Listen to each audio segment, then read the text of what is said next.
Hello and welcome to the 7th and final installment of the ARCHLine.XP architectural online courses. My name is Zoltán Tóth, your host today. I'm the partner manager of ARCHLine.XP and a CAD and modeling enthusiast. So I'm going to show you not only how to use our products, but also the little tips and tricks I picked up along the way. So, when you are designing something, you not only have to be effective, you have to be fast as well. So we are going to show you how to do things in a very short time, but not compromising the result. Last time we looked at how to create rendered images from a two-story family house we all built together, and we discussed how to use the integrated rendering engine of ARCHLine.XP to get a result like the one you see on the screen. However, today we are going to go one step further, meaning that we are going to get our design to move. And how does that sound actually? How does that sound to make your design look like this, with human figures that are moving and with high quality textures and lights and elements and all kinds of different things on your floor plan? You see everything is moving in here. The leaves are going to be blown by the wind in the outside. People are moving, the candle lights is flickering. So it's all about movement. It's all about making your design more interesting while giving it movement and giving it high quality textures. So the question on our mind is actually, how do we get from here to there? So that is where we are going to start, and that is what we are going to discuss today during our presentation on ARCHLine.XP Live, which is an architectural visualization software. Instead of telling you what it is, I'm going to show you what it is, because the whole point is to make this into this. So that's what we are doing to discuss. So ARCHLine.XP Live, up until to what I have shown you before, this is going to be a little bit different. So first of all, we have the model, right, that we created during the last couple of sessions, and we set up a few things in this model which we all want to export. For example, we want to export the geometry and the views, perspectives, obviously, that we have set up. So we have a bunch of views here on the ground floor, on the first floor, several bedrooms which are all furnished. We have a nice street which are populated with buildings and other stuff. We want to export that. So if you want to export this model into rendering engine, we want to make sure that this data is not lost. The other thing we want to export is the materials that we have set up. Remember last time we talked about rendering styles, render styles and material properties? That we don't want to lose. We want to keep that. So we want to make sure that however we set up this model, this data is not going to be lost. Just a reminder, when we are placing render styles, we can jump into this colored view which shows you which areas and properties have a certain render style and which you haven't set up. This is just to show you that we already prepared this model with the correct styles, but we want to see the result in another program as well. So even if we export this, we want to make sure that the result is going to be there. Yeah, if I hover my mouse, I see that these have all been given render styles. Another thing what we want to make sure that we don't lose is the shadows and the north direction. We want to make sure that the shadows are going to be on spot and the sunlight is going to be correct as well. So let me just navigate to an external view. Just a second, let me go to the perspectives, find an outside view, that's right. Okay, shadows. We already discussed how to turn them on. I'm just going to go to this bar and turn on the shadows. And we know that the shadows look like that because the geolocation and the north sign, north direction has been all set up like that. So that again is something that we want to export. Another thing that we don't want to lose is the animation path, because we already created an animation around this building. Let me just show you what we created before. This kind of spline holds an animation path. Let me just quickly play you this animation I did. I'm not a professional cameraman, but I think this would do. So all these things we want to nicely wrap up and export into ARCHLine.XP Live, which is our real-time architectural visualization software. And that's what we are doing now. Let me just turn off the shadows for now. We don't need them. And we are leaving ARCHLine behind and going into Live, which you can reach by the Rendering Live button. The software tells you that it might take some time for the model to pass from one software to the other, and from this point onwards we are going to work in Live. Now, the reason why we made Live in the first place is because we wanted to give you a tool with which you can create visuals in seconds, basically. Images that even at an early stage you can send to your clients. You might not want to spend too much time on these things. You want to get results, right, in a short time. So even now with this point, you see that you end up with a model which, if you look at the clouds carefully, you see that the clouds are moving. because ARCHLine Live is all about movement and high quality textures. Now let's just investigate very quickly what imported from ARCHLine. We talked about perspectives, which we have all here. So if I click on this jump list, you see the very same perspectives as we set up in ARCHLine. Nicely. So let's just browse through. Let's see what we have here. We have a couple of bedrooms, and we have a hallway, and lastly we have an outdoor area. So that was one thing. If I click on this folder icon, I see that these are already images. So if you want to send to your clients this early stage of your model, you can do that. You don't have to manually wait for rendering because these images are already done. But we are going to enhance them a little bit further. Let's check out the sunlight. We see that the north direction has imported and the shadows are spot on. So you can find the best possible time of the day if you want to show your model in the best possible light. Now, another thing that we have imported was the animation, which we are pulling up now. So from this jump list, you can pull up the animation we have created. And if I click on play, you see the very same thing as you saw before, only this time it is done in ARCHLine.XP Live. So this video doesn't have to be rendered at this point because we are going to enrich it. And let's just go back to the views, find the views that we are looking for, and talk about materials, because materials are again something that have all been given render styles and they are not lost. So if a particular piece is marked as a wall, then all the properties for the glass, for example, for the concrete, they are going to be stored in here. And there's one particular scenario which I want to show you, and that is with the moving surfaces. There's quite a few of them. Water would be one example. If you have a water surface and you have set up the right render style for it, then it's going to be moving in live. And that's again something you cannot really do in a CAD software. For that you need some kind of other visualization. Now, jumping back to where we started, let's check out that lamp, because lamp sources are again some things that have been grabbed from ARCHLine. You can turn these lamps on and off just to show you that these things are coming from the modeling phase as well. Remember, we created this ceiling lamp quite a while ago, and let's see how we emphasize things, how we modify them, because it's one thing to import stuff, but how can you customize it? Let's start with I think the patio would be fine. So if we just going to move right there, let me just navigate there. Navigation, by the way, works the same way. Shift key and the scroll button. I will show you that later on in detail. So let's pull up the details of this patio, and you can see that even though the material properties have been set up, you can fine-tune that. So if you want to make your surface a little bit more brighter or rougher, bump mapping would be implemented, and that's the way you do it. Now you see over there a mistake. There's one piece of slab which doesn't have the right material. That's fine, because here in the object and material library, I can bring up those textures that came with the model. So if I now look up bright white, which is the texture of our walls, then I can just drag and drop it onto the problematic surfaces. Now the problem is solved. So that's just to show you that some way of design can be done in live as well. So if you want to change materials, that's exactly the time and place for that. Now let's proceed with the built-in materials of live. For that, we have quite a few examples. Let's start with grass. I'm not sure where to find it, so I'm just going to, I think, go to the search bar and type in grass. It could be an environment, but just to be sure, I'm just going to type in grass, enter, and you find the right one. Drag it and drop it, and there you go. The texture is now changed. Let's go to the outside and see some few examples. So let's say I want to change the driveway to something much higher quality. This cobblestone would be nice. If I go closer, you see that this looks like a 3D surface. It's not. It's just trick on the eye, but it does look very high quality. So if I want to create additional elements here, for example, I want to give an asphalt covering for the road, then just grab it, drag and drop it, and it's going to be black. Okay, another thing, I have several instances of the same driveway. I don't want to change it one by one, so I'm just going to go with all instances, which overrides elements that I don't want to change. So I'm just going to switch off the all instances and make that particular slab a concrete covering. So yeah, that's exactly the outcome I was looking for.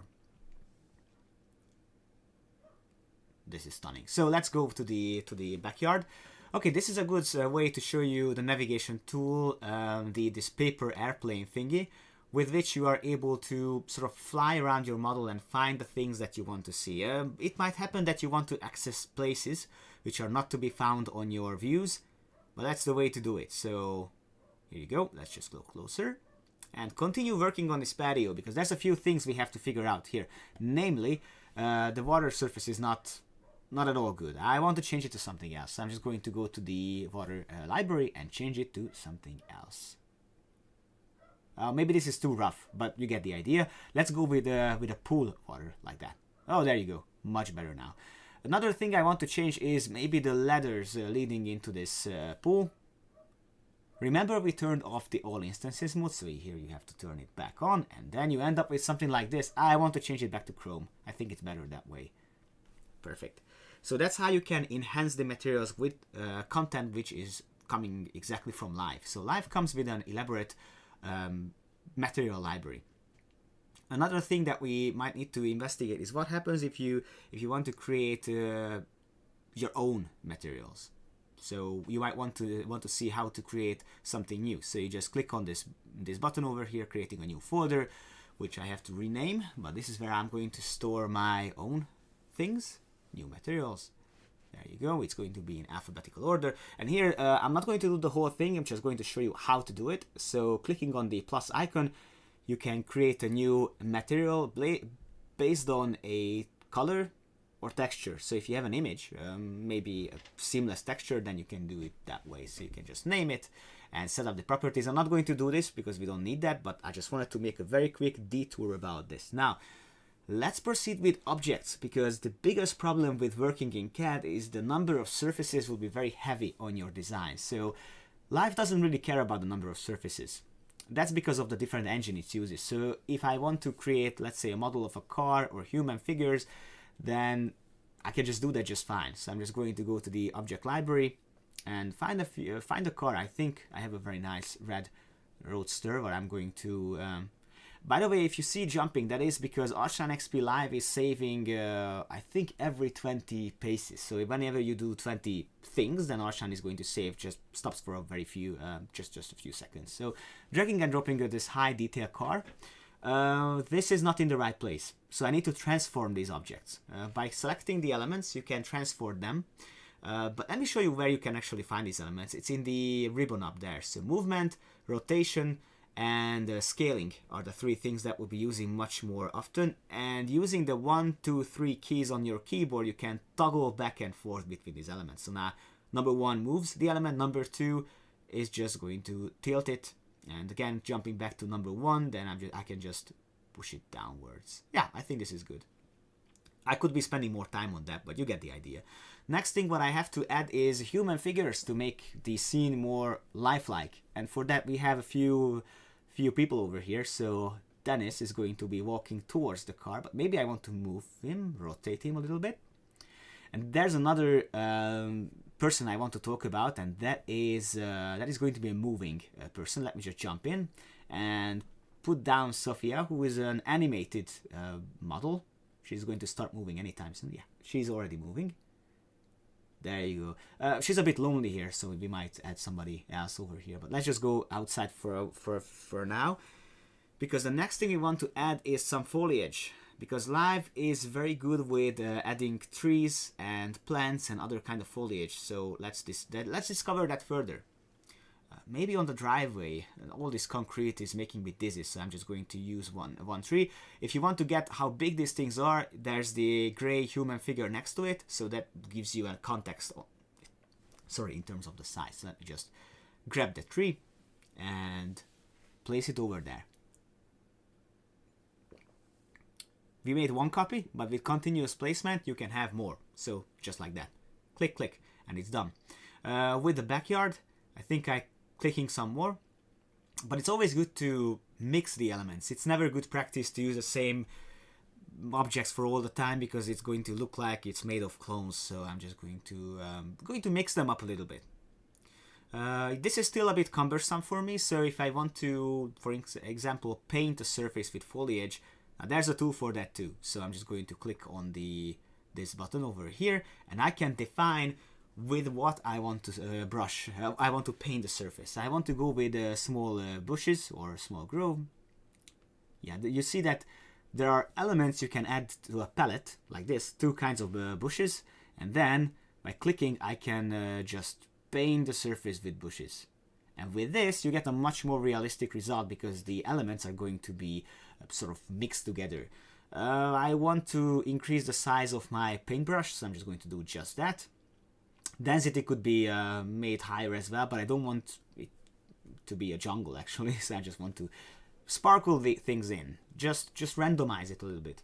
And go with a eraser if you want to get rid of the elements that you have created. Maybe you have painted over concrete, for example, then this might come in handy. Grass would be a nice addition, just like that. Grass comes with thousands, if not millions, of surfaces, so you can see with this that ARCHLine doesn't really care about the number of surfaces. It just cares about getting the job done, to be honest. So Small Grove is going to paint with trees and bushes, but these palettes you can customize and you can create your own. I like to jump in with a few larger trees, so that way the site is a bit more realistic. So let's get one there and another one on the corners. You don't want to hide what you want to show, obviously, but these are looking very good in the background. Maybe if you would import some rocks and other things, things would be even more realistic. Now let's jump back into a view which we already know. This street view would be fine because there's one particular, well, should we call it an object? No, I think we should call it an effect. There are moving sort of objects in ARCHLine Live. One example would be fire. So let me just look for a fire effect and just dragging and dropping it. There you go.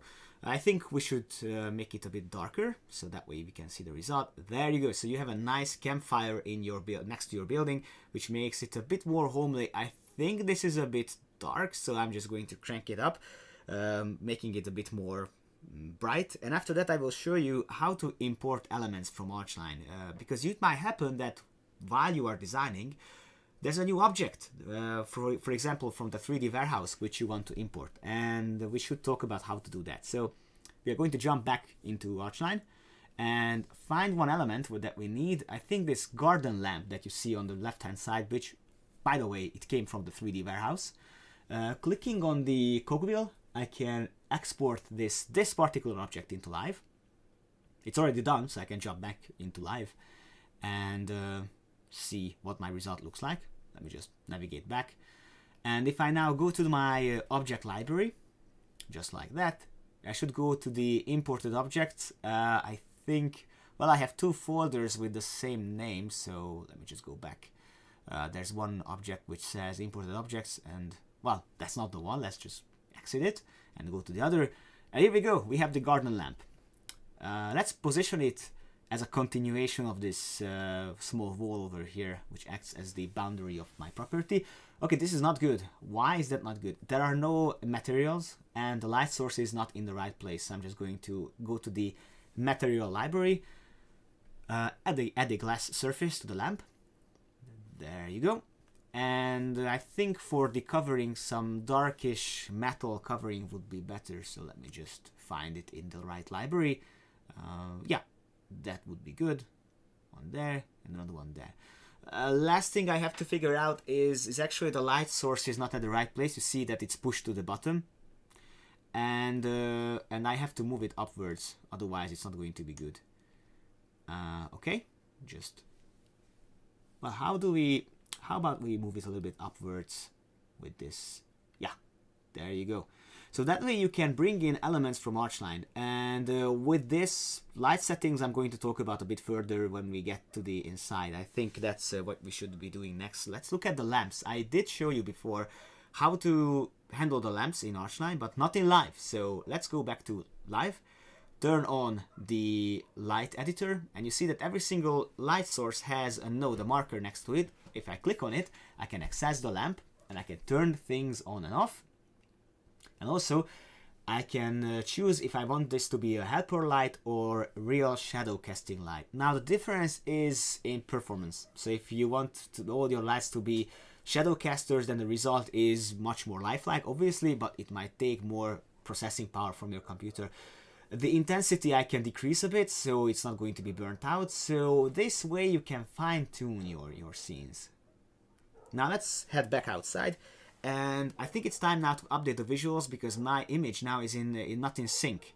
But if I click on that icon over there, then I can update my visual. Let's just jump into the folder and see what we have here. That's right. So that's the end result, what we are looking for. That's now something I would be proud to send to my clients. The initial stage, wasn't sure about that. Another thing what we have to sort of get right is, well, by the way, here's where you can, almost forgot, where you can set up the resolution. So if you want to set up the resolution for the images that you're exporting,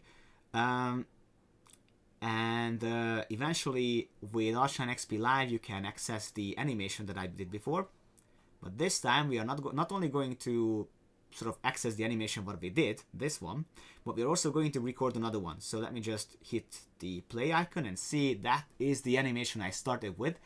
Yeah, there you go. And now it's time to create an additional custom animation path. Let me just make it a bit longer because it was too short and too fast. So there you go, much better now. Yeah, so that is actually I think it is very good for my clients to get an idea of how my my project is going to look like. You can, you know, scrub along this path and you can add additional animations. If the paths are already recorded, then here you can find them. But now it's time to get another animation. So all I have to do, define what I want to start from and where I want to end up.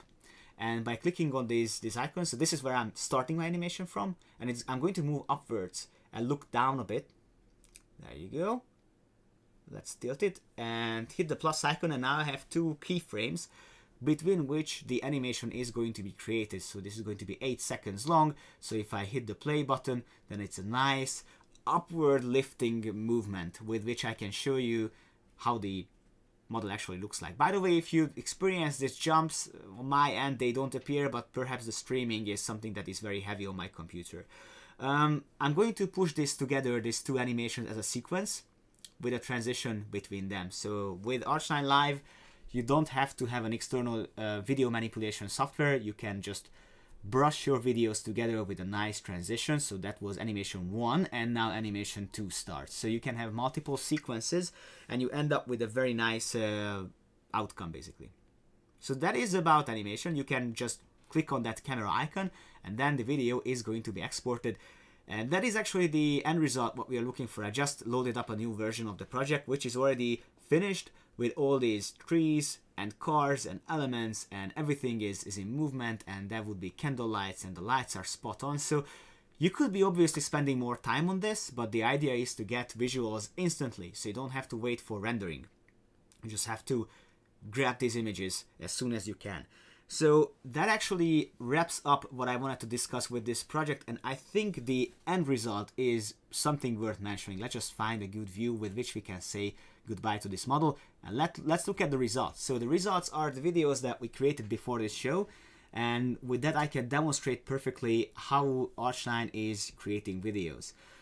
There you go. Just a few things to mention. ARCHLine.XP Live is a rendering engine that we make. I did mention that ARCHLine.XP, the design software, is able to connect with third-party renderers, but the best connection is obviously done with our own engine, which is ARCHLine.XP Live, with which you can create these elements. Now, Live is, unlike the design software, it's a graphics card, a GPU-based rendering, and that's why it's so fast, that's why it's so high quality. Meanwhile, I'm rolling you a few other videos showing you other projects that are being realized with Live. If you don't own ARCHLine.XP, that's fine. You can use Live with other design softwares because Live is able to import OBJ and FBX files. So if you have files created in these file formats, then you can use them in ARCHLine.XP Live as well. The point is that we are open to other software solutions as well. That is actually what I wanted to discuss during this session. If you have any questions about this, then I'm happy to answer. I see a few questions rolling in. There was a question about the technology behind it, and one of my attendees just answered that, but let me just read it out. ARCHLine.XP Live is basically targeted for visualization and animation, and it uses the Unreal Engine 4. Now, if you're not familiar with Unreal Engine, it's just enough to say that in the gaming industry, when it comes to video games and esports, the A-list games are using this engine. So we're using the same engine as these guys, and that's why we can visualize so many surfaces. Now, let's just go back to the results. I just love how this turned out. Another question. I want to see how the lights outside I may make render. Let's say I don't understand this question about the lights, so if you want to explain a bit further, then that would be a bit better for me. Okay, so this is where we started from, and we ended up with this very nice video. So in just a few sessions during the 7 what I did so far, I showed you how to create a building. So how to create a 1-story then 2-story building with a roof, with some furnishing, with some external elements, surroundings. We already talked about how to create plot stamps, plot layouts, sections, elevations. We modified the materials and we added render styles to make the renderings better. Then we made some rendered images, which actually happened last time, so let me just pull up. So that was the rendering image that we ended up with, and eventually we made the whole thing into a moving, stunning experience. I would like to thank you for your attention for these 7 sessions that you were following me for, and that actually sort of wraps up our investigation into the ARCHLine.XP product line. Just a quick reminder, we talked about ARCHLine.XP, the design software, and we talked about Live, the visualization software. But that is not the end of our journey, because we are going to have another session starting from the 16th of April, which is going to be all about interior design. So for now, we looked at the external things, but now we're just going to jump in and I will show you how to create that. So how to create furnishing, kitchen, cabinets, tiling on the wall, tiling on the floors, how to use external elements like this carpet over here or this orange bowl, how to get the lights right, how to get the materials even better. So during the next few sessions, which are starting from the 16th of April, so next Thursday, right after Easter, we are going to investigate how to create that. So it's going to be an exciting stuff. So please, stay with me for that. Another question: if we buy ARCHLine.XP, ARCHLine 2020 today, is there a way to launch ARCHLine.XP Live 2019?